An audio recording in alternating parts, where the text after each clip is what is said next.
Hello, and welcome to the NOTstalgia podcast. A podcast where we discuss the retelling or continuation of pop culture favorites as seen through a queer and feminist lens. My name is Eric Lefebvre. And my name is Jessica Tercero. Jess, how the hell Boy. are ya? Great, considering I watched the hell out of these silly movies. And boy, are we ready to talk about it. We're doing Hellboy is the thing. So we're doing Hellboy, the 2004 version, Guillermo del Toro, and then the 2019 remake with David Harbour as Hellboy. I cannot believe that was 2019. I feel like, okay, so... I feel like it just came out, and it's already going to be 2022. Isn't that fucking nuts? Oh my God, nuts? I know. I mean, I haven't left my house in 2 years. Ugh. Yeah. There's also that. Okay, but like on the real though, so I like Blade. We all know that I love Blade. I had not seen Hellboy until just a handful of years ago. And when I first saw the 2004 Hellboy, I was like, fucking, this is so fun. This is so cool. This dude loves cats. Oh my God. I'm here. And it was just fun and silly and fun. And I remember hearing about the remake and seeing oh, cool, I will watch this because I like this actor. Mila Jovovich, yes, absolutely. Love her. And I have opinions. I have a lot of opinions also. Opinions on both of these after going back and rewatching the first one. I mean... Yeah, because even similarly, I remember watching the first Hellboy in theaters. It was like a treat. We were helping my dad build a fence, and he's like, if you guys finish helping me today, we'll go to the movies tonight. And I was like, perfect. And it was Hellboy, and I remember it very clearly. I remember liking it, but I have not seen it since that time, which was 2004, which I was 12. Ooh, look at me.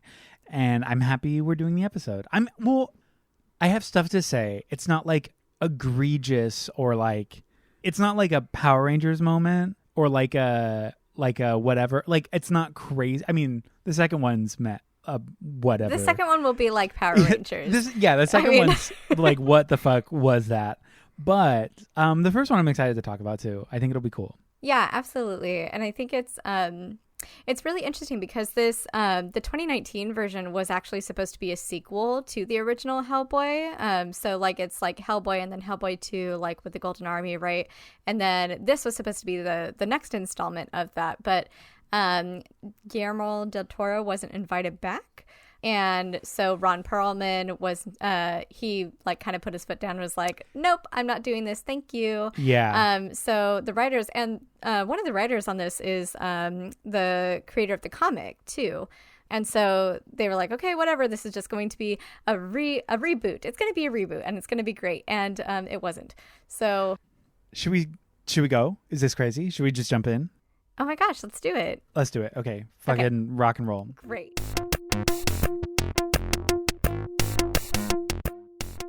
In a last-ditch effort to win the war in 1944, the German army, led by Rasputin, decided to open a portal to release the dreaded Ogdru Jihad and subsequently destroy the world. Luckily, the Allies showed up and shut down the portal almost immediately after it was opened, killing Rasputin in the process. Despite their efforts, a little baby demon, affectionately called Hellboy, managed to get through the portal and was quickly adopted by Trevor Brutenholm, aka Broom. Flash forward to present day where we meet the super-secret organization known as the Bureau for Paranormal Research and Defense, aka BPRD, which consists of an old dying Broom, his unknowing replacement John Myers, amphibious humanoid Abe Sapien, and a very angsty, misunderstood grown-up version of Hellboy who has a soft spot for cats, cigars, and women named Liz who left the BPRD to work on herself at the local psych ward. Meanwhile, Rasputin is resurrected by his lover Ilsa and their mechanical assassin. The trio quickly jump into action, bringing forth egg-laying, unkillable demons to terrorize the BPRD while they make their final preparations to finish the work they started in 1944. Their master plan includes manipulating Liz into burning down the hospital she's staying in so she goes back to the BPRD, murdering Broom so Hellboy comes to Russia, forcing their group to split up in a booby-trapped underground crypt labyrinth thing, and kidnapping/killing Liz so Hellboy becomes enraged and opens the portal and becomes the bad demon boy. All this happens just as they planned it, but Myers, who also has the hots for Liz, reminds him that he can choose to be good. So he stops the portal, kills Rasputin and the monster that possessed him, and makes the Ogdru Jihad give Liz's soul back. They kiss. The end. Ding, ding, ding. Where do we want to start for this? So I have one glaring issue with this movie. It's my biggest problem with it. Because otherwise I thought it was pretty fine. It's not like the best, but it was fairly enjoyable. My biggest issue was Selma Blair's character. What is her name? Her name is Liz. I think Liz. her other name is Firestarter because she starts fires. Yes. My problem was the way that they portrayed her. Because to me, and here's my wow, she's the fucking strongest person here. She can eliminate anything and everything at the drop of a dime. She could handle the entirety of the issue. But instead, she is the damsel in distress. We love a damsel trope. She is only there to be batted between two shitty romantic liaison love plot lines, which was annoying and bad. I didn't feel any romantic tension between the two, either pair. Any of them. Especially John. What the fuck was that? He's that was fucking awful. Literally the only reason he's there is because he's the audience surrogate. I feel like that's the intention, because he's so boring and basic and the everyman, which take him away. We don't need that. I have literally no notes for him except for gross. Because he's not real. He's such a weird outlier character. He's a nothing character that adds nothing. And with Liz, the third issue that I had, apart from her being powerful and being damseled, the romantic pitter patter, was the way to coax her power out is through physical abuse. Is to fucking hit her. Yeah. And that means, apart from just the toxicity of them writing that she needs to be physically hit by men to elicit a reaction, it then puts her power, her autonomy is just given right back to the men of the story, where she is helpless. She is a damsel unless the men elicit a response from her via violence. And none of that is necessary. It's either physical violence or mental violence, right? Because the way that Rasputin gets her to flame on is is he just tells her it's her fault, and he just starts manipulating her emotions to where she loses control, right? Yeah. So it's awful for all of the reasons that you stated, and then it's even more awful because, again, when we meet Liz, she's in a psychiatric hospital, right? She is taking care of herself. And when Hellboy tries to be hey, you should come back, blah, blah, blah, blah, blah, she says that she doesn't want to come back because she feels like the BPRD is not good for her. And she's figuring, she tells him straight up, no, I'm figuring myself out. For the first time, I'm not afraid. I'm in control. If you care about me, just let me go, because I actually have a chance to live a normal life. And so what that to me says is she doesn't feel safe at the BPRD, right? Yeah. And she is constant, because we see it with Hellboy, right? He's absolutely horrifyingly obsessed with her, and we see the way that that anybody that's not a human is has some sort of extraordinary power is treated, right? They are treated they are very othered.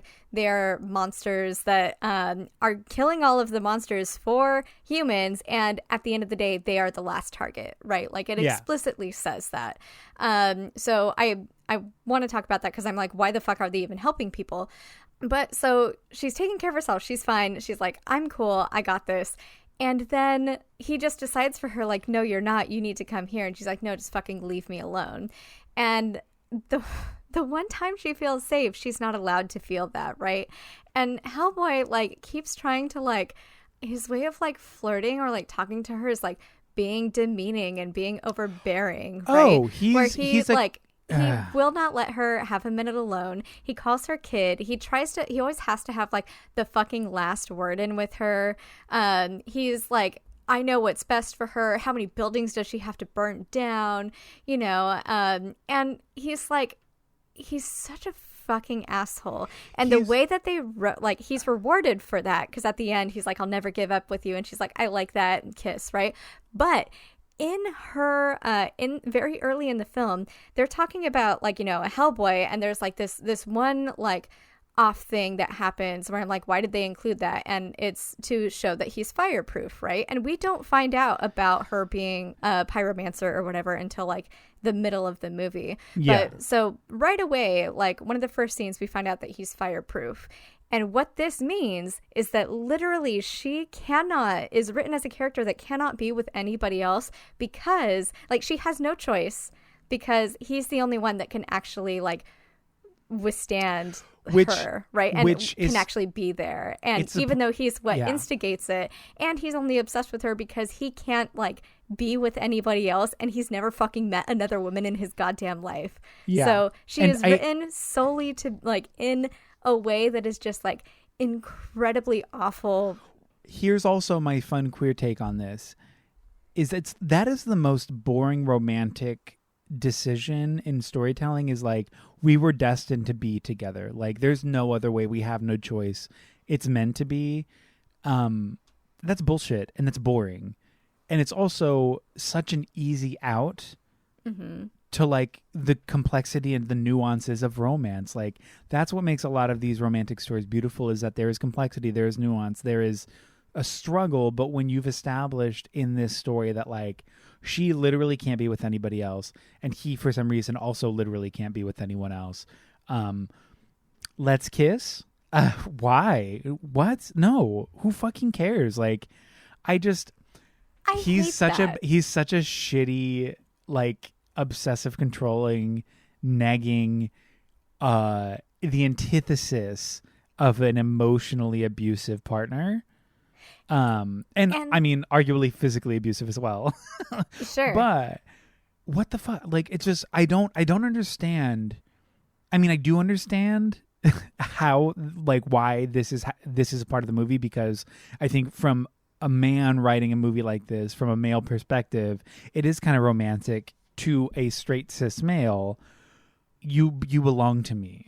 Like, in a misogynistic perspective, you literally have no other choice but to be with me, and I'm so in love with you, and I'll take care of you. You won't, because you're a bad partner, but it's not romantic, it's entrapment. And it's so weird because because the same way that that Hellboy manipulates her into like making her think that she needs to stay because he needs her, because like, you know, X, Y, or Z, like he does that through the same means that Rasputin like also like triggers her. And so it's like both the bad guy and the good guy are using the same means to manipulate the same woman, and it works. And that sucks. But like the way that it's framed narratively is like, it's not bad, right? It's not gross. It's not disgusting, because he's not physically hurting her, right? Like where they talk about her backstory and how everybody was mean to her and threw stones at her, and she's literally like sitting there screaming for help, and nobody will ever fucking help her, because either they're afraid of her or they're trying to control her, right? I thought that was just so... It's just so disgusting. I love Selma Blair, and I'm so sad that this is the way that this is her character. Same. You know? Because also, like, literally, she could have one and done to this movie herself with nobody's help. Why? With literally nobody's help. When she's under that blanket, like, he took off her clothes. She's fucking naked under that blanket when she's a sacrifice, right? Like, and then he like fucking kisses her practically to like get the soul out of her. Like, she could have just flamed on then, but she couldn't, because she wasn't being physically hit. Like, fuck that. Like, I understand to some degree where they're coming from as like an accessibility trope of like, well, I can't access this unless there's this thing in my past. Like, I understand that, but we can be more nuanced and precise, or we can be more cognizant of the fact that that is not a good ignition choice, just to like hit women and arguably have only the men hit her. what a weird choice to be like, well, no, Well, it's she like is part of the her only thing. woman. It's like She is the only woman in this movie. So, but that's also my thing is like, she's the only one. She's the strongest one. But because she's so strong, we have to make her weak so that way that the guys can be the ones who are in control. Even the one who has no power, brings nothing to the table. We give him more strength and more access in this movie than we even consider for her. that's so true. Which is so weird because he is a nothing character. And he's also trying to manipulate her, trying to be like, oh, be with me. When he's trying to be like, oh, I'm here. I know that he can be hard. It's like, what the fuck do you know? He's the most nothing character, and she's arguably, if not truly, the only reason this movie works. She's the only reason anything gets done is her. Either their affection for her. She is the key. She's the key to this film, and she's given zero access to that keydom, I guess. Like, she's given no access to herself. And it's just like, why? And like, I know why, but why? She was doing fucking good on her own. She also, was doing great. And you pulled her back into this bad... None of these men could take her saying no.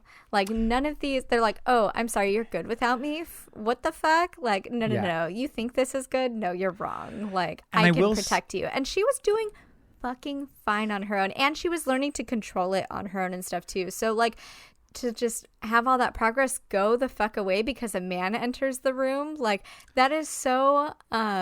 she wasn't doing better. She wasn't doing... Like, strips away all autonomy and all of the progress that she was doing. That, like, not to mention how many fucking people did she kill? Like, and how many people did she kill when she was a kid, right? Well, this is something that I wanted to bring up too. I loved how literally directly after the scene where she blows up a building, the only thing that the interrogation or the person who was working at that hospital says is, we'll be closed for months and it put a big dent in our chlorazine supply. I'm like, hey, so literally everyone in that building also died. I don't know if you knew that, but we did just see it blow the fuck up. So all of your employees and all of your all of your patients are dead. But you'll be closed for months and your chlorazine supply is dented. No.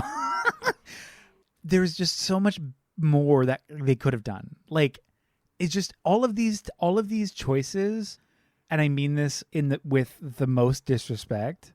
All of these choices are literally a first thought.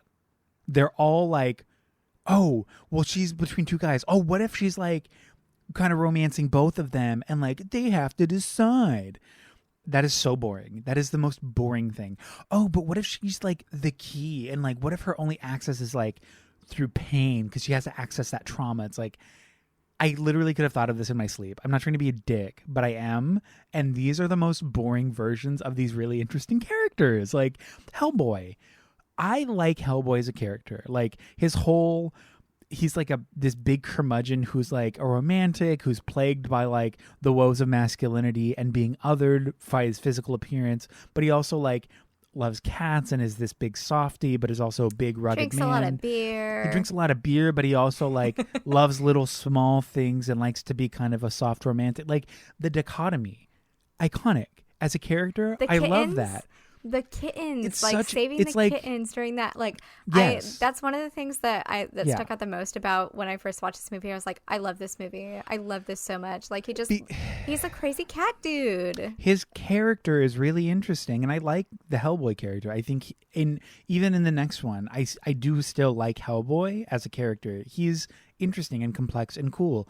And a lot of it plays, and I wish that they spent more time with this, plays with the toxicity of masculinity. Because he's trying to adhere to masculinity while simultaneously strip himself of it. Let's open that conversation. Let's open that door. We don't, unfortunately. But yeah, because that only happens with like in these ways where it's not verbally expressed, right? Like the loving kittens and the like, you know, trying to do all, but like the way he acts and the way that he presents himself and the way that he talks to other men, especially, and women, like that just interacts with anybody is so violent, right? Yeah. Or he's so, and I in this one I think they did a better job of showing how othered he was and like why maybe he was like that. Like he wasn't even allowed to attend his dad's funeral, right? Yeah. Like he is that far removed, and literally the director of the BPRD says like, you're the last monster to kill once you're done killing all the other ones, right? Yeah. And so it's like, okay, we can see that, but like he sees that he's othered by society, and then he others himself by like saying nobody helps me, I go in alone, and he like has this, he romanticizes being this like lonely hero,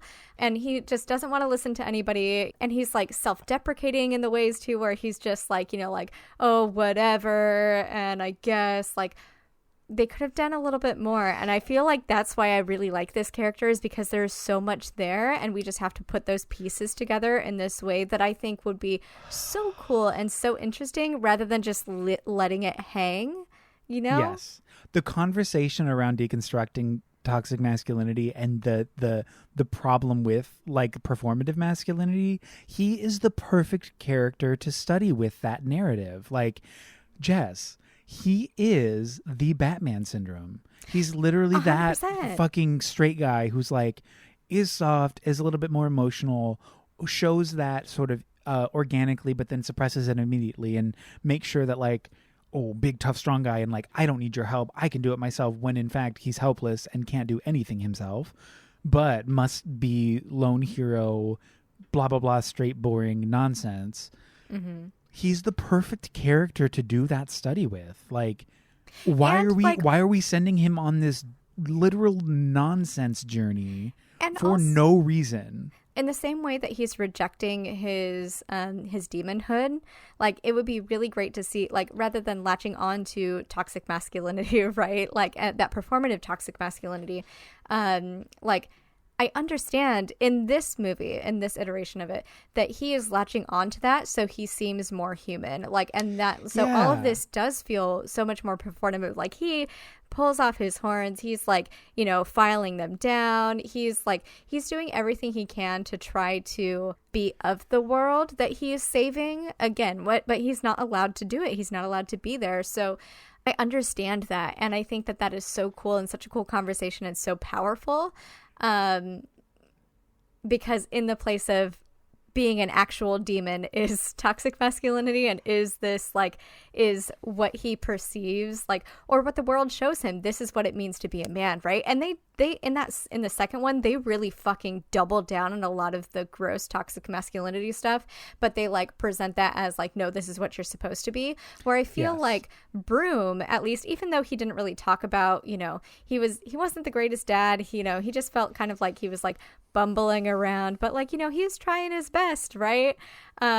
He's the antithesis of that, right? Where he looks down on violence, and he really just saw like a kid that needed help, and he wanted to be there for him, like an unready father for an unwanted boy, I think is what they say. But like, I love that. So I love that, like, to see where all of Hellboy's influences are, and how like all of these, like, being a demon, and being born of like a demon and a Nazi, but like also being like raised by like this just very sweet, kind old man, but then also consuming so much fucking media to where, no, this is what a man is. This is what I need to be. Like, that is so cool, and that is so complex, and that is so great. And I love it, but they don't do enough with it. I know, and it's such a I'm bummer. so mad. Because even like you were saying too about like the fitting into sort of human culture and trying to be more human, literally trying to perform as passing as possible in this world. What a fantastic fucking allegory for otherness, for queerness, for non-white personhood, for literally all marginalized perspectives, and then to do the most boring version of that makes me so mad. Yeah, like, because like there's so much potential with this character, and I know why. Because like as soon as I saw this, I was like, I fucking love Hellboy. I love Hellboy. I want more Hellboy. I want more of this. But like, they just really did the most vanilla version, like the safest version. And Ron Perlman is great in this role. Ron Perlman's fantastic. He's so good. Like, it really does feel like, and I will say, I love the Del Toro stuff. I like the monsters. I like the visuals. It is a writing issue. It really is a story development issue with, why are they on this journey? Why? What is there to learn? What is Hellboy going to learn? To fall in love? That's no. What? Stop. Mm-hmm. And what is Selma? What is Selma Blair learning? What is she getting from this? Nothing, because she's not a person. She's an object. Again, This movie hates women. We've established. Who else is there? Like the nobody's audience surrogate character who was not even in the film. Abraham should not have been there. Sapien, who is so fucking cool, but Abe like Sapien is literally so is taken out sick. right away. Doug Jones, I love Doug Jones is just so fucking cool. Oh, iconic. Like, yeah, his character is so interesting. They did made the right choices with him. His powers are like based in empathy and kindness and truth and justice, and he's like this super intelligent, very careful, intentional, also kind of charismatic and flirty and like kind of silly, but also in like a chemistry teacher kind of way. He's the coolest. Also so fucking patient with like Hellboy so and with all these. He's just like, cool, I get you. Like, do your thing. I'll be here Yes. when you're done. and I get that there is an intention with the dichotomy of these two characters where Abe Sapien is this smart, intelligent, compassionate, soft, emotional, cool character. So we have to make Hellboy the opposite, because then they're a nice duo. They're a nice duality of all things, the balance of the scales. But you can still have Abe Sapien as is and deconstruct, because Abe Sapien, his character is interesting and what they do with it is interesting, and the way, apart from pulling him out of the movie very early, is interesting. I like what they had to say with his character, so they can do it. It just bothers me that they did not get, Hellboy is just fucking bogus, boring boy. It's so silly that this movie is really starting trying to be make good choices, people, from the very beginning and the very end. It's the moral of the story was you choose how it ends. You make choices. It's yes, you do. Why did you choose this? Why? Also, that whole soliloquy of what makes a man a man. I'm you don't deserve this. This is the most boring version of this because you did not analyze masculinity at all when it's literally right fucking there. It's on a plate. You have to eat it. Oh, but you said there's no food here. A man is not a Nazi. We've established, there's Nazis in the movie. So, he's not a Nazi, so he's a man.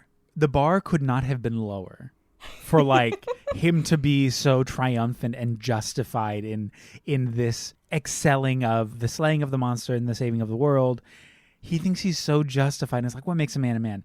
The bar could not have been lower, which makes this a very male story. It makes it a very masculine story and a very male-centric story because that is the world we live in.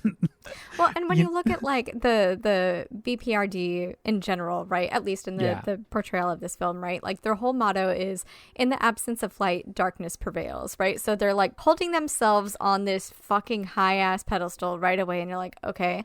And then they're we're the things that go bump back, or whatever the fuck he says. The things that go bump in the night, we bump back. You're okay, yes. Cool, I love that. But at the ssame time, they're just fucking racist to all of the the supernatural people that are helping them. They're literally say you are going to be killed once you have killed all of these monsters for us, you fucking trash. Fish. They call Abe Fish Stick. I was so pissed.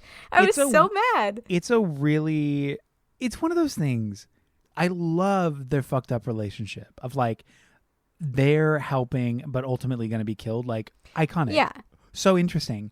But it's handled with no care.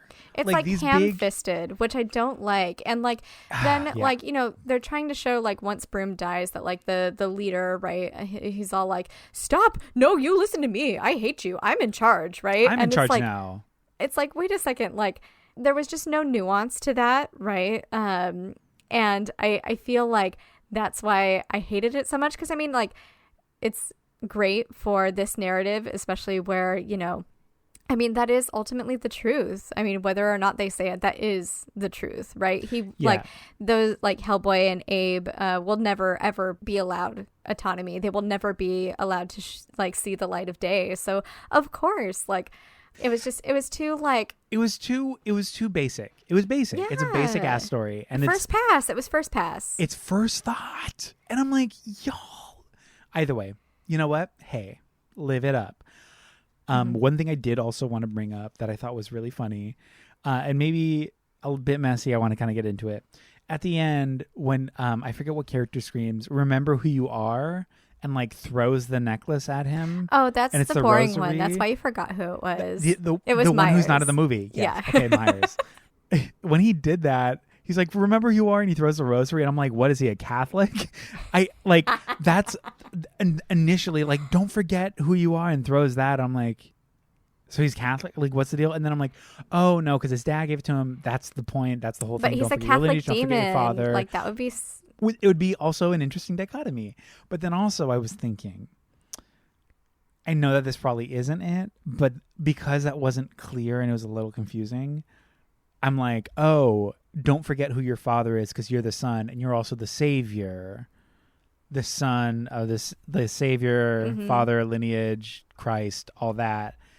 And I was like, if they were trying to do something like that, that's so boring. Oh, they absolutely were. Because like also when you look at boring. Like right away, one of the first scenes in the movie where the scientist gives the soldier a crucifix and the soldier gives the scientist a gun. Like, I mean, they were really, really going for this. You know what? You're right. It was, yeah. It's boring. I thought it was like, Hellboy's cool. Hell is sick. God's not real.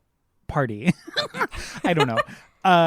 It was just they really also boring. Had like all of these lines too, like like Rasputin, right? Who's like, I mean, a big narrative in this, or one that they tried to push that I feel like could have been again done better with more nuance, was like the duality of the daddies, the daddy duality. Yes. Because we have Broom, who is like, you know, so it's like nature versus nurture, right? So like, technically, Rasputin birthed Hellboy, right? Brought him into this world. So he's like the nature part, right? And then Broom like nurtured him and brought him up and was actually like, you know, the father that was there for him and all of that. So like we have that whole narrative where like Rasputin like literally says, "I'm your daddy." And he says, like, your gods choose to stay silent, and mine live in me. Every time I die, I get more from him. And then it's like, oh, you want to know his name? I call him son. Like, I don't know. There was like this whole, there's this whole thing where they were trying to say all of that. And I was like, yeah, okay. It was a little too VeggieTales for my liking. It was a little too Prometheus for me. It was a little too Prometheus. It was a little bit Prometheus. It's a little New Testament. It's a little too New Testament. Yeah, I mean, come on. The cross is what grounds fucking Hellboy. Like, Jess? Yes. I was so mad. It was, okay, so it was in this one where he grabs it and then it like burns into his hand. Uh-huh. I was so mad. I hate it. I hate this. And maybe I blocked it out because I'm like, were they really trying to say that? Like, of course they were trying to say that. It's so boring. Like, I know he's Hellboy and he's technically a demon, and I know that like demon is sort of Judeo-Christian lore and like it's encompassing, especially in a westernized version of this. But how boring. It's also weird because like if you're going with like that Christianity vibe thing, like how can you have other gods? Because like, you know, like God is supposed to be the one true, only God. I mean, I guess, but like it's like 7 gods versus the one God, and like the one God doesn't even have to show up because you have faith. Like it's a whole thing. It's messy. But you know what was really cool was that fucking mechanical assassin though. He's so cool, so interesting. He's really sick. Every time he was on screen, I was just like, holy shit, this is so cool. And then like him like cranking himself up and then making himself die, I was just like, I love this character. So cool, really, so interesting. It's a very sinister idea for a character to have mechanized himself to the point where like he technically can't die. Yeah. Like he's already dead. What a insidious character choice. Yeah, I thought he was a really good character. He's also like they make a point to mention that he was addicted to surgery, which like I feel like that's also like you're desecrating the body that God gave you, or like your natural body, right? Yes, that's correct. And I hate that that's right. That is so, that's literally why that is the character. Jez, I hate that. I know. That's literally it. See, that's why he's the desecration. Jez, this movie's VeggieTales. It is Jez, VeggieTales. I know. This movie is VeggieTales. The more we talk about it. No, this movie's VeggieTales. I know. I don't like that this movie's VeggieTales. Oh no, I'm liking it less and less. This movie's VeggieTales. That sucks. That really sucks. Okay, but look, all of these characters are fucking awesome and super kick-ass. The characters are so like, cool. The world is really cool, and I love that. I feel like there was just such a disconnect between like connecting all of those together and knowing what you wanted to say with this movie. So I completely agree with you. The characters still fuck so hard. They're still so cool and nuanced. And there's still literally, they're such well-written characters as just by themselves outside of a narrative. You could do so much more. And you know what? This is perfect because I am so upset with the way that they treated these characters in the next one because there's so much opportunity to say so much more. There's so much good opportunity. Give this story to any non-cis het white person and they will write you a story that is 20 times better than this. I feel like that is absolutely correct. And I feel like this was like one of the movies where like Blade and this and like a couple other things where people, because those are all like comic books, right? And like Spider-Man kind of came out around this time and everything. So I feel like this was one of the movies where it's like, oh, superheroes can be a thing and they can be taken but like they didn't really know what to do with superheroes yet. They didn't know who the audience was for and like they didn't know how to present it. So I feel like a lot of it was just shooting in the dark. That's fair. That's true too. Yeah, it's like it's big Spider-Man. They Spider-Man. were always like a little bit silly. Yeah, like, it's Fantastic big Spider-Man Four was 1 in this vibes. era. It's Fantastic Four vibes. Yeah. X-Men was in this. I feel like X-Men were the only ones that were like always doing pretty good. They were the leader for sure. Yeah, but like in terms of like this, it was like especially for being a comic book that's like from a smaller publisher, right? Because like I mean, like Dark Horse isn't a super small publisher, but they're not Marvel or DC, right? Yes, exactly. I love Dark Horse. They also do like the Buffy comics and stuff like that too. But yeah, so I feel like this is one of the films where like they pointed to like, and you know, like again, this Blade, all of that, and we're like, superhero movies can be a thing, right? Yeah. They could be a thing. Like, I mean, this could be a thing. And then 4 years later, Iron Man came out. So. Yeah. I mean, it is inarguably one of the movies that did the groundwork to establish what the MCU built and the fact that comic book movies are present day the leader in worldwide cinema, pretty much. So it did the work. But you're right, it is a bunch of shots in the dark. It did not know what it was trying to do or what it wanted to be or how to present this like wacky, out of nowhere story that again is well written with really great character development. But how do you do that in an hour and 45 while introducing these characters, this world, this lore? It's a lot of work. And I feel like the plot just like a lot of like the conflict with like the monster and stuff went really fucking fast. Like I don't know, it was also really oddly paced. It was weirdly paced, and here's my problem: is they spent 3 fucking hours on the dumb, nonsensical romance on the love triangle, of course. For what reason? How long do we have to watch him sneaking on that rooftop while Selma Blair's on the bench with some strange invisible man? Like, how long do we have to spend in this scene? It's like 30 minutes. I'm like, I don't care about this. Come on. I don't know. Whatever. I have nothing else to say about this movie. Let's do the next one. Okay, let's do it because there's a lot.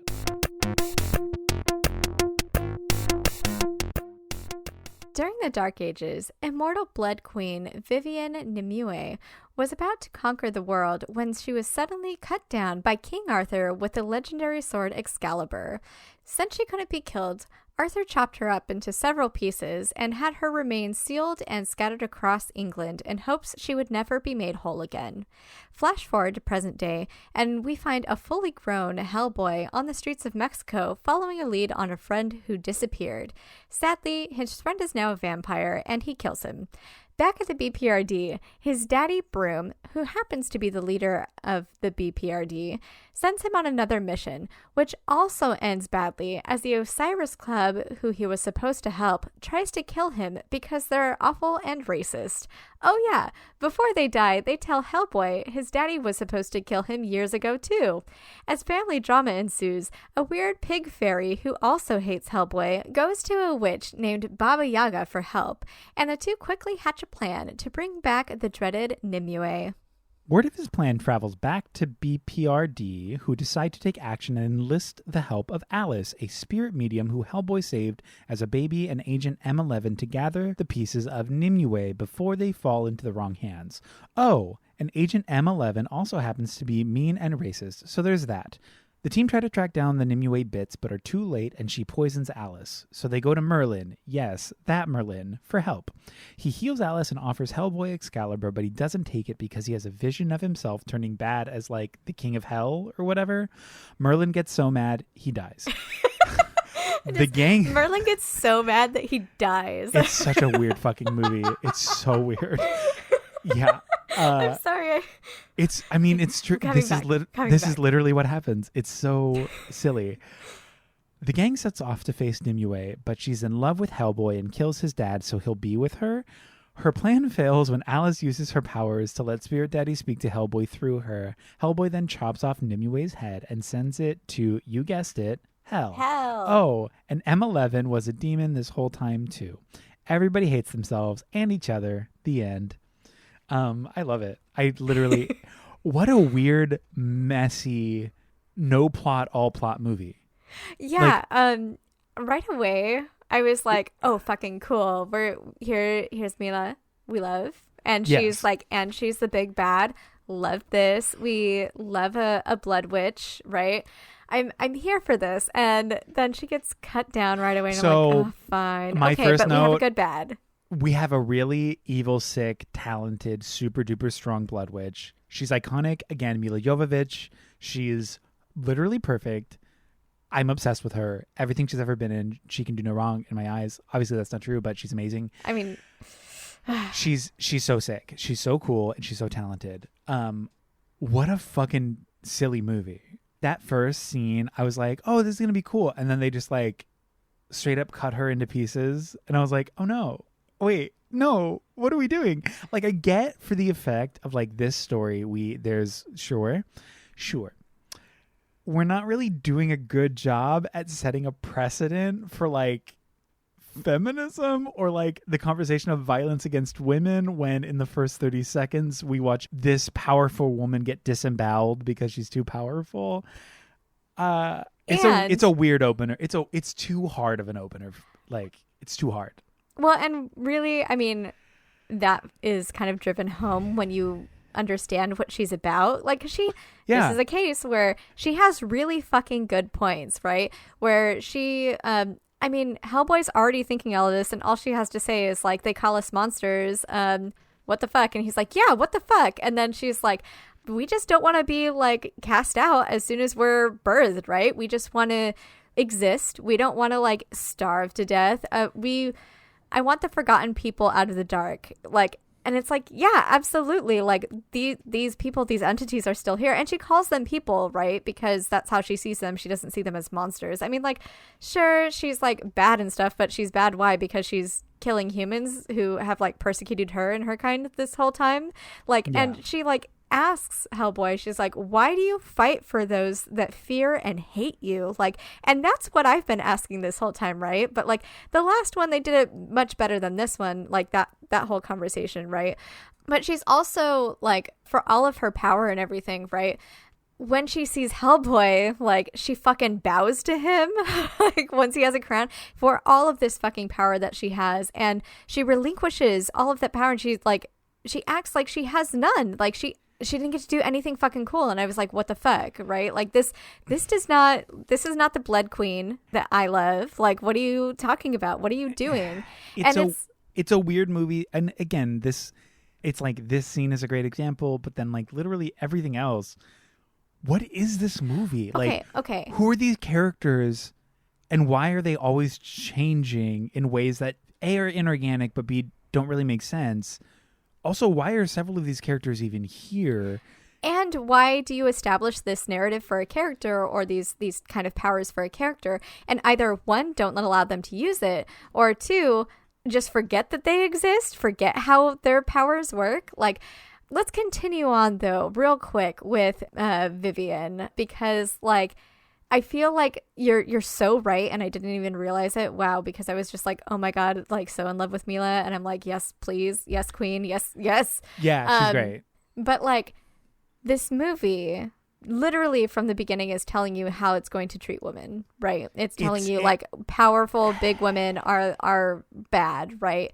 Also, like, we know that she's bad because she gets more revealing as she gets put together. She's more sexy the more evil she is, and the less clothing that she has. Another trope that we love. Literally love demonizing female sexuality, or feminized or feminine sexuality. Love that. And then think about all of the women in this movie. Yeah. Every woman that we see is either blind or has supernatural sight. So the three women that, like, get speaking lines, I guess, or even like Baba Yaga, I guess. So Vivian, she has supernatural sight, all of this. Alice is like this super fucking powerful spirit medium, and the same with the woman from the Osiris Club, right? Which, like, okay, bringing a spirit back to life, like, that looks fucking awful and horrifying and disgusting. But anyways, the women that help put Vivian back together, like Nimue, I guess everybody calls her Nimue, like, they have no eyes. They have no eyes. They're not allowed to see. So women aren't allowed to see in this universe unless, like, they have, like, some supernatural sight. And even then, like, the Osiris Club one died. It didn't help her at all. And they go out of their way so many times in this movie to make Alice lesser than, and to make sure that you know that she's not cut out for this, and that she's, like, not only bad at being a hero, but she's bad at being, like, just a homemaker. Yeah. Where she, like, burns the food, or, like, they're running and, like, you know, they have to stop Nimue for getting the blood from the tree, and she's like, look, I can't run. And you're like, what the fuck are you doing? And then, like, we go over to, like, Baba Yaga, where, like, talking about the sexualization, right? That bitch has, like, no fucking clothes on, basically, right? And she is just grotesque and disgusting, also a witch, and her titties are out the whole time, and it's supposed to be gross and disgusting. And even when she kisses Hellboy, right, like, the way that is, like, I'm just like, this, you are absolutely demonizing female sexuality. It's demonizing female sexuality on top of, like, and feminine bodies, like, it's feminine bodies, but also it's like this weird, I mean, it is the prototypical, like, ableism horror that we discuss about, like, what would be considered not, like, acceptable bodies, and the non-acceptance part of that is what is scary and what is horrifying and what we should be fearing. So it's like that, coupled with, like, her being old and disgusting and grotesque, and then her being a sexual feminine person. Like, all of these things are supposed to be what make her scary and nasty. And the one thing that is arguably disgusting about the character is that she eats children, which, yeah, but let's lead with that being the horror, and not, like, and not her hairy tongue, and and not this, like, ableist, misogynist, ageist picture of what of what, like, literally, like, apart from those things that dictate and tell us we should be afraid, the only thing in this that is scary is that she eats kids. Okay, she eats kids. That should be good enough. Be a better storyteller And we don't than even to just rely on like these shitty and toxic tropes. And like she has this big plan to bring Nimue back, and that's like, oh my god, I'm gonna do it, right? And she's like, I have my own reasons, but we never get to know her reasons. Like they just kind of forget about her. Did you also notice that? Like they really do. But I mean that feeds into the like. I feel like this movie gives up on itself halfway through, and then suddenly it's truly a different movie, and we're like, oh, I don't know when it switched, but I guess we're doing this now. And then it ends. And also the big fight scene, which these monsters, these hell monsters, give me fucking more. They were so scary. Also, and so like, nasty. So and sexualized, so cool. kind of. Like one of them totally looked like, I mean, very phallic. Another one looked like somebody put a camera down somebody's pants and was like, here you go. Yes, they were very so genital. Again, demonization of sexuality, sex organs and sexuality. Yeah, which is goofy and like, what is that? Again, what are we trying to say with this? But at least they were scary and nasty and cool, and like the big one walking and like people are just impaled as like a spear on the legs. I was like, that's fucked up. That's cool. And then like people just getting ripped apart. I was like, oh my god, like. Here's the movie. Mm-hmm. Why was Merlin here? What the fuck does Excalibur have to do with this shit? What was the Osiris Club about? Why, like... The Osiris Club, that really felt... That felt like a different movie. It did. And I was like, okay, why is this happening? Why are we here?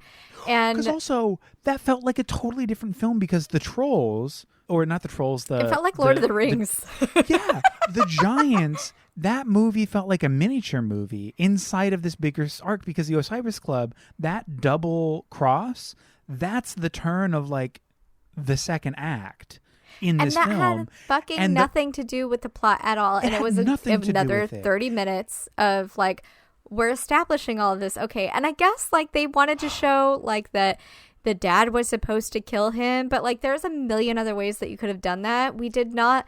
I didn't need any of this. It was so boring. And it was also like, you think that we need your help? You just need to show that people hate monsters and that people are racist. You've already done that literally with everybody else in this. And even with the dad, like Broom in this is just a fucking asshole that like, okay.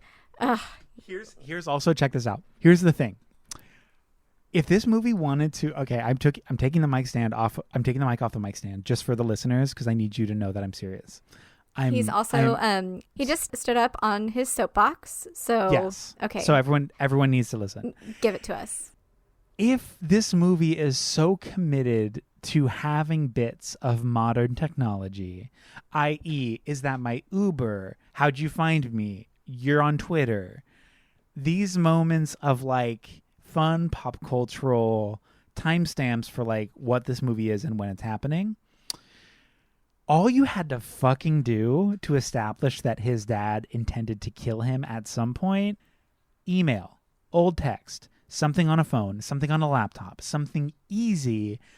Who the fuck is the Osiris Club? Why are there giants? That means nothing. It adds nothing to this film. Because, again, the bad guy is Mila Jovovich. She's in the beginning. We've established this. She's the bad guy. Lovely. Let's stick with the bad guy. Why? Who the fuck is the Osiris Club? Why are they now bad?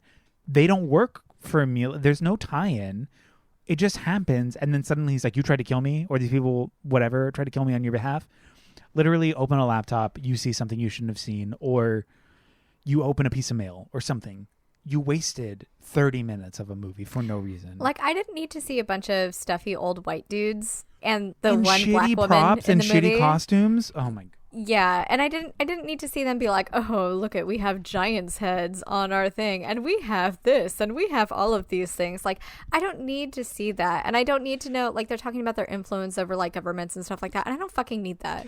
No, and to me, like, if you're gonna do that, that's fine, but then make that the movie. Make that the movie. Like, also, they're trying to say, like, oh, well, we go way back with your dad, and blah, blah, blah. But then when Broom finds out about their deaths, he is not fazed at all. And this is a problem that I had with Broom was he could not show any emotion whatsoever. Like the in the last film, Broom was just so warm and so like so there, right? And in this one, he could not be any more different. He was so cold. He was so removed, where like his good friends dying like didn't matter. When he comes back from death, like he is just like talking down to Hellboy, where he's like, he literally says, stop being a whiny little shit. She's just bitching, grow a pair and be you. And I was like, what the fuck? And then he keeps going on and he's like, shut up and listen to me. I tried to be this best father I could be. How was I supposed to know how to be a dad? I'm a killer. Like, and I'm just like, what the fuck? And he's like, but being your dad was the best decision I ever made. And I'm like, and here's what the thing. fuck? What the actual fuck?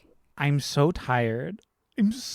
Jess, I'm so tired of stories by straight guys with daddy issues. Like, if you're going to give me a daddy issue story, at least make them gay or queer.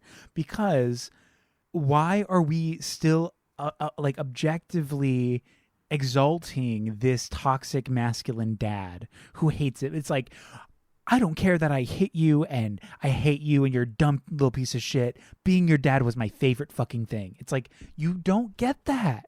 This is the most boring thing. Like, he like Hellboy literally calls him out for like saying like, Dad, you gave me a gun, like you and he's like, okay, we didn't play board games together, but like I taught you what I know and how to defend yourself. And it's like, no, you didn't want to be a dad. You didn't try to be a fucking dad.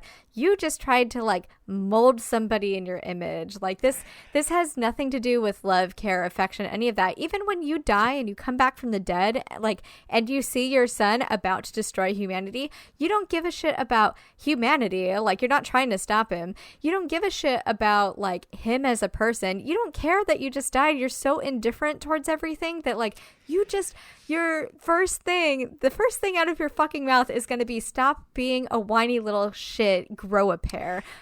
Fuck you. And I would be so much more interested in this, like, because this dynamic, this character is real. There are many dads like this. It's great tension. Love it.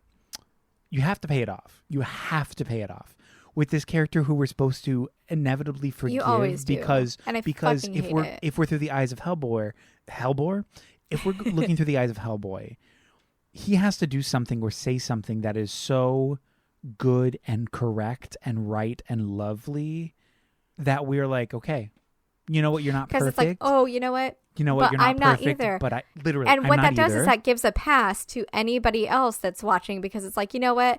They fuck up. I fuck up. I just know that's going to happen. And you know what? Like, it's okay. And in this movie, fuck that. In this movie, they doubled down. Instead of giving him the one moment of like salvation, he still said, hey, I love being your dad, even though I was technically the best killer in the world. In his like death soliloquy, he's reminding Hellboy that like he is a killer and he loves killing, and Hellboy was a nuisance to his life because it stopped him from killing or being the best killer. But you were a good son and I love you, I guess. What? And he never asks about anybody else. Like, his son comes in and like, and they really harp on, in the last one, like, it wasn't as heavy-handed, which I think worked better. But in this one, it's like, Dad, shut up, Dad. No, I'm not going to tell you where I'm at, Dad. Oh my God, Dad. Like, and it was so jarring. I was like, okay. But like, whenever he sees his dad doesn't like actually ask about him. He's like, okay, we're gonna get to work. He's like, okay, cool, your friends are dead and they tried to kill me. He's like, yeah, okay, but like this though.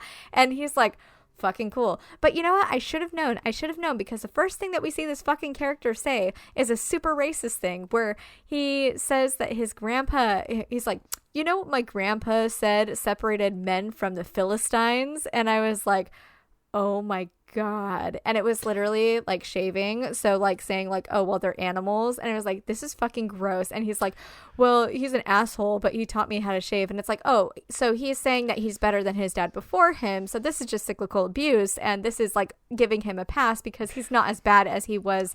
And that's not enough. It's literally not enough to get us to care. Why do we care? Why do I care? Y'all are bad. Everyone's bad. Every person here is bad. Why do I give a shit about your daddy loving you? Like, I don't. He sucks. He should be dead. He's a bad man. Also, I don't care about you. Like, I don't care. Oh, God damn it. Let's go to the daddy story for this one. Let's who is the nature daddy for this one? It's the devil himself. Because the King Arthur tie-in pays off, supposedly. Oh my god. Because Hellboy is actually like a spawn of the last descendant of King Arthur, who was brought down to fuck Satan, and like says like it was awful. Like they say like she screamed, it was terrible, did not like this. Like it was very clear. But she gets impregnated, so he's literally the son of the devil and King Arthur, right? And I'm like, okay, this is how we treat mothers. We treat mothers like this, and the mother doesn't like. The mother's name doesn't matter because she was a descendant of King Arthur. Like, so we're again placing erasing male her importance. History. Yes, and I mean, this is, if we're giving that subplot any weight or any like validation, even within that, messy and bad, but surface. What the fuck is this? What is this subplot? It is such a weird, like, I'm fully convinced that this was two movies that they just decided to merge into one, because check this out. Merlin and Excalibur would work perfect with giants and trolls and the Osiris Club and the hunting of them. It's as if that movie with Excalibur and Merlin with the trolls and giants and the Osiris Club, Hellboy goes back in time to a different age, and that's the Hellboy movie, the back in time Hellboy movie, there encapsulated. Then we have Blood Witch, Daddy Issue, everything else. That's a whole separate movie. These are two different movies. They're two different movies that they just smushed together and haphazardly. I recognize that, like, this is a thing where, like, I mean, the writer for the comics, like, that created Hellboy and stuff like that, did help write this film. And I think that this is just a case where the mediums are so different from the original text, right? So it is a different way of storytelling, and I don't feel like that was adapted as well in this movie. No. Because, I mean, you can tell, like, the beats where it's like, okay, this is the end of this issue, and this is the end of this, like, and this is where, like, there were very clear beats like that, right? And so I understand all of that. And you know what? I love a historical tie-in. I love a historical, mythological, science fiction tie-in. Like, cool. Yes. He is this descendant of King Arthur and the devil. That's fucking cool. Oh my God, we're meeting Merlin. Wow, this is so great. Like, I fucking eat that shit up so hard. But in this one, it just felt so disjointed that it felt more distracting than anything. I honestly forgot that when I was writing the synopsis, I forgot that they went to go visit Merlin, and I was like, "Oh yeah, that happened." Like, I don't understand why he was alive for all of those years, and then suddenly he just died. Like, I mean, I used all the rest of my magic, and it's like, wait, you could have used all of your magic on, like, I don't know, a big ass feast or anything, and you decided to you wanted to die. Like, not to be a dick, but like, couldn't you have used your magic to, like, open the big rock? I mean, couldn't you? I don't want to be, like, an asshole, but, like, couldn't you have, like, used your magic to open the fucking big rock? Like, did you have to lay here for hundreds of years? I don't know. And I 100% agree with you. Those beats about, like, that felt like end of acts. Like, it felt like this was like a 5-act film. Like, there were a lot of those moments. I wish that this movie was allowed more time or more parts, or maybe even like splicing it into two separate films, possibly, or rearranging of parts, because I do think base level I liked a lot of the characters. Similarly to the first one, I think Mila Jovovich's character, iconic. I think David Harbour was an okay Hellboy, not the best, but like I just love Ron Perlman too much. Yeah, Ron Perlman was fantastic, but his stuff was pretty cool. What was the niece, the friend? Alice. And I think that's the love interest. Let me Google that. Was she technically the love interest? Ew. Okay, well, Alice Alice was cool. I love her story with switched at birth, arguably, with the fairies. Interesting, neat, especially as a conversation about class and about otherness and about non-human degradation. How this like pig creature just wanted a regular life, right? It was just like, I almost had it. I almost had a life where I could love and live and exist, and I didn't have to be a part of this like servitude, and I didn't have to do all this nasty stuff. Tell me that story. Yeah, absolutely. Like I'm way on board with that. Yeah, why not? And so again, there's a lot of cool stuff in here. It seemed like way too much for way too little time to make it happen. I do want to shout out quickly. Okay. I don't think she was a love interest in the movie, but I think in the comics she was a love interest. Okay, cool, because that would have been silly. I do want to shout out quickly, so I don't want to like get too down on this, but I do want to recognize that this screenplay was nominated for a single award, and it was at the Golden Raspberries, otherwise known as the Razzies. Oh, no. I know, unfortunately, this was nominated as worst screenplay for Hellboy, because also the writer of this is one of the founders of Boom Studios. I think it's Dark Horse. Well, I mean, Hellboy is from Dark Horse. Hellboy is Dark Horse, but Andrew Cosby, who is the accredited screenwriter for this film, he himself is one of the founders of Boom Studios. It looks like they've done comic books for the Muppets, Pixar, Donald Duck, 28 Days Later. They've done like Boom a ton of stuff. Mm-hmm. Yeah, they're a very relatively prestigious studio. They're well known. They're, I think that's awesome. Because it does seem, I don't want to like talk shit, but like, if this had more time or whatever, like it as in this iteration, it's not a good story. Unfortunately. I do think that maybe these people are capable of much better given this history, this exemplary like accomplishments. Wow, how cool. Okay, you know what? I think I was incorrect. I thought Mike Mignola worked on this. Did he not? Yeah, I saw it somewhere earlier where it's like he worked on it, but it's based on Hellboy, based on the characters. Andrew Cosby is the one that wrote it solely. Yeah, Andrew Cosby, and then Neil Marshall was the. I apologize. Yeah. I'm full of shit. Damn, where did I find that? Because I saw that and I was like, oh no, like I mean, I could also see there being like with Andrew Cosby and Boom Studios being like, oh yeah, he owns a studio or he works there, or like I can see that being something. When Alice asks M11 if he was molested by a monster as a kid or something, like basically I was just like, oh my God, did you really just go there? Like, are we trying to go there? Like, this is supposed to be funny. Like, we haven't even gotten to M11. We haven't even gotten to Ben. Yeah. It was such an out of character, because that's when they're in the van. Like, she's sitting in the back seat kind of backwards and he's in the passenger seat. And she's like, what's your deal? Why are you like this? Did he like touch you as a kid? And you're like, hey, again, supposed to be a comedic beat. Actually not very funny, surprisingly. What is this script? Who is writing this? Like, I don't know. And speaking of his character, I did want to bring this up. I talked to Jess about this off pod, but this is such a good example of the right thing to do. So this is Daniel Day Kim, who replaced... Is incredible, and we love... He was fantastic. As M11 is the character name, right? He's great in everything I've seen him in, but yeah, he's M11. Same. So initially when they cast this movie, the original actor to play this character was named Ed Skrein. And after learning that the character that he was performing was written as Asian or of Asian descent, he was like, why did you guys cast me? This isn't my role. This role isn't for me.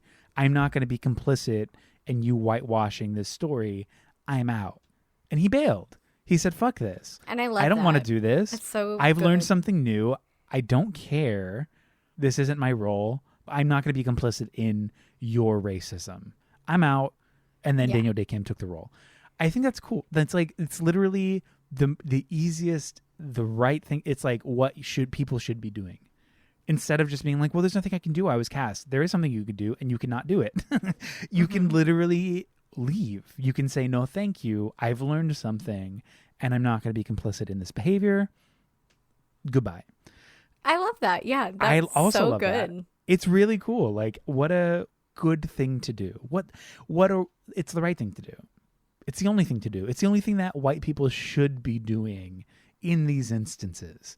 And it sucks that this is such an outlier, that like this is such a like, wow, amazing. Can you believe it? It's like, it sucks that is so radical, because it shouldn't be. It should be commonplace. Yeah. It should be such a mundane, regular, that is the correct thing to do. Leave and let somebody else do it. I mean, in a perfect world, that situation wouldn't even happen. Yeah, but in a world that is governed by these systems of racism, as white people, that should not even be a question. That should be the most commonplace, regular decision to be made. Anyways, I just wanted to bring it up because Eric told me about it today, and I was like, that is something I didn't know, and I think that's really cool. Also, I did just learn right now that David Harbour is married to Lily Allen. I did not know this. Oh. I know, right? Is that crazy? Is that like, it's wild. I need to make sure. Yeah, they got married in 2020. How fun. Lily Allen and David Harbour. How silly. What a silly couple. An odd pairing. Cheerio. It's a bit of a couple. It's a bit silly. It's a bit silly. Yeah, I'm done. Okay. Okay. Eric. Yes. Who the hell did you think that this 2004 Hellboy movie was for? Iconic. I thought, I was going to burp right there. Oh, there it is. Oh my God. Doesn't that just feel so good when like that felt, just, like, yeah, it was like coming, and I knew that like it wouldn't. Yeah. Who was it for? I can tell you who I wish it was for. Mm-hmm. I wish it was for Selma Blair. I wish they'd given her the chance to shine in the way that she knows she can, and we know she can. And I wish that they had given her character the autonomy she deserved. I wish it was for Selma Blair. It wasn't. I think it was for somebody else. Who did you think it was for? Okay. Bit of a stretch here, but we did talk a lot about how this movie is VeggieTales. So stop. So now, do you remember being like the, little Christian kid and being too old for VeggieTales, and then kind of being in like a rebellious phase where you're like, look, I know that you think Harry Potter is the devil and all of this stuff is the devil, which I mean, right. But, it's not all bad, right? And then you see this and you're like, see, Mom, see, Dad, this is about how good God is, and how so it's like you graduate from VeggieTales like as like a kid to like angsty teen, like. Well, I'm gonna say something wild here. Are you saying it's for fans of Flyleaf and Under Oath? Yes. Because I feel like that's the natural step in the angsty teen Christian. Wait, is Under Oath Christian? Oh my God, super hard. They were Tooth and Nail. They were so Spirit West Coast. Why my ex-boyfriend loved them so much? Yeah, they were one of the more subtle Christian bands, but they were technically a Christian band. Gross. Fuck. Isn't that silly? I know. Hate that. Under Oath and Flyleaf. Yeah, that's. Because I feel like that's the natural progression for like the So wow, you nailed it. Thank you. You you took what I was saying and you just like, I couldn't get there, but you got me there. Thank you so much. It was a team effort. We really got there together. Truly, I wouldn't have been anywhere without your help. That's who it was for. Yeah. Yeah, absolutely. Success. Did you like 100%. It was fine. It was really fine. I don't care enough about it to like it, but I also don't not like it. Do you know what I'm saying? Like, I feel like I'm right in the sweet spot of, it was meh. It was big old meh. Big old middle ground. Not bad, not good. Mm-hmm. What do you think? Did you like it? So I wanted to love it because the first time I saw this, I loved this so much because I loved Hellboy just being this like big old oaf who just loves cats, who like reads comics and just like whatever. I loved the fight scene with the kittens. I loved like a lot of the characters. I just want to hang out in Broom's like office or wherever the fuck. Like I loved all of that, and it was just like boom, like take me here, get me here. But on this watch, I'm also kind of like, it's fine. If I'm being honest with myself, it's fine. If I'm looking to watch something and just turn my fucking brain off and like, I'll put on Hellboy 1 or 2, like the 2000s version, right? But it does not hold up like I hoped that it would. Literally, I feel this exact same way. So now, Eric. Yeah. Well, I was going to try to like bring in a hell pun, but I don't think. What the hell is with this remake? I know. What the hell? Oh my God. Was the 2019 version new, interesting, or the same? Progressive, regressive? What kind of thoughts do you got, boy? I got the boy in there. I got the hell in the first one, the boy in the second. Yeah. So Hellboy. Hey. See how smart I am? Oh my God. I mean, I loved it. It was like the perfect bookends. I thought it wasn't very new in any regard, even with the tie-in to modern culture, i.e. Twitter and Uber. I thought it was interesting in a very negative way to bring in Merlin and Excalibur and trolls and Nazis and like this whole encompassed weird, messy. It's like, I mean, that's interesting to say the least. Not that it's good, but it's interesting. I thought it was, I'm going to just say hard-ass regressive because I don't think it expanded upon anything socially. It doubled down on its misogyny and its treatment and hatred for women. It did not have anything good to say about othering or what have you, when like those are the real progressive conversation pieces to like spur the narrative or like further a narrative. And then also just with the IP, it left an even worse impression in my mouth. So like regressive all around.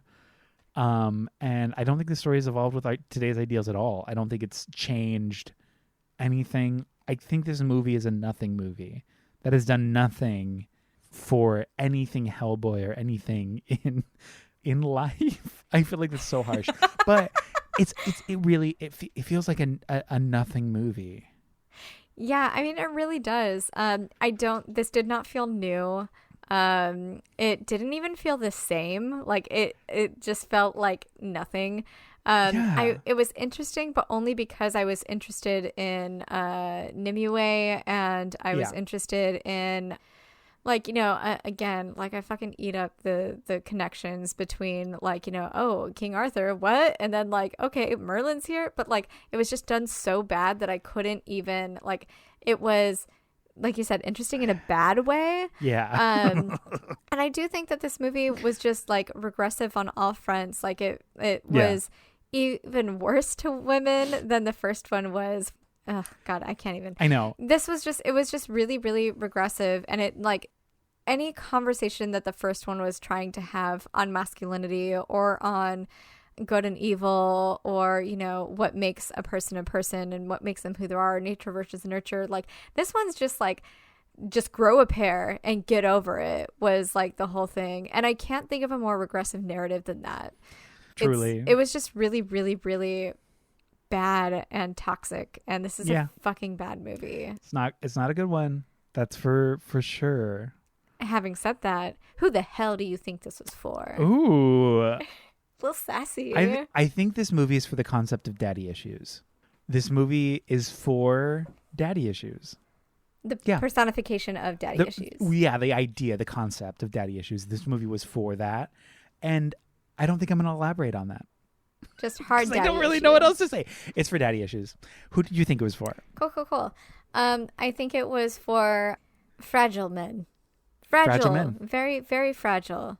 Fragile men. I'm not going to elaborate on that either because it absolutely is correct. Because they're kind of just like base level concepts with like, yep, that's what it is. Hey. Mm-hmm.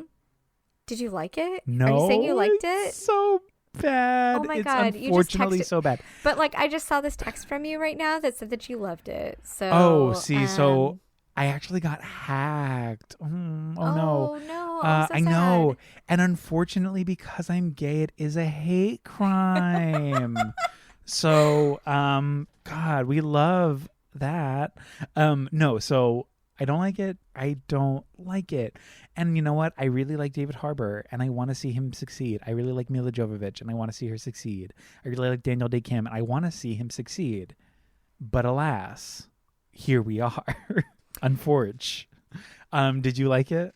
Absolutely not. This is one of the worst films that I have seen. Yeah. On our Letterboxd, we're going to give this like a 0.5. No, probably. Like, it is going to be real bad. I mean, I'm happy people got paid. I'm happy people got 100%. paid. Get fucking I paid. love that. Do it. Get the job.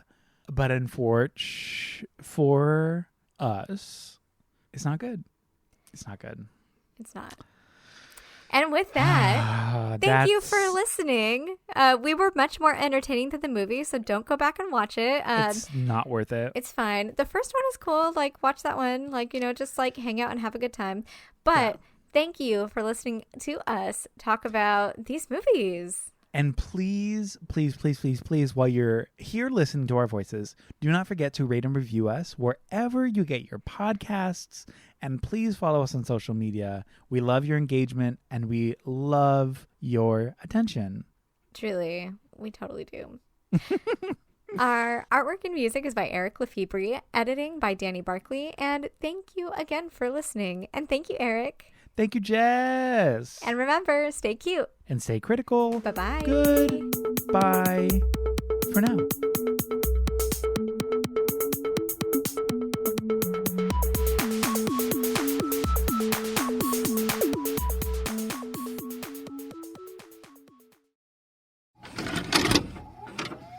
This podcast has been brought to you by the NOTstalgia Network. Visit thenotStalgiaNetwork.com for more. Hey everybody, I'm Eric. I'm Shelby. I'm Jake. And we are the band Lousy Advice from the Lousy Advice Podcast. Come listen as we draft artist and genre-centric best of lists. With the help of our closest friends. These lists are canon. And there's not a goddamn thing you can do about it. From Misfits to Cher. Green Day to Gaga. Or Pup to Paramore. Listen to the Lousy Advice Podcast now, or else. Stream us on Spotify, Apple Podcasts, the NOTstalgia Network, or wherever you get your podcasts. And don't forget that we are the band Lousy Advice, and this is our podcast, the Lousy Advice Podcast. The Lousy Advice Podcast? The Lousy Advice Podcast.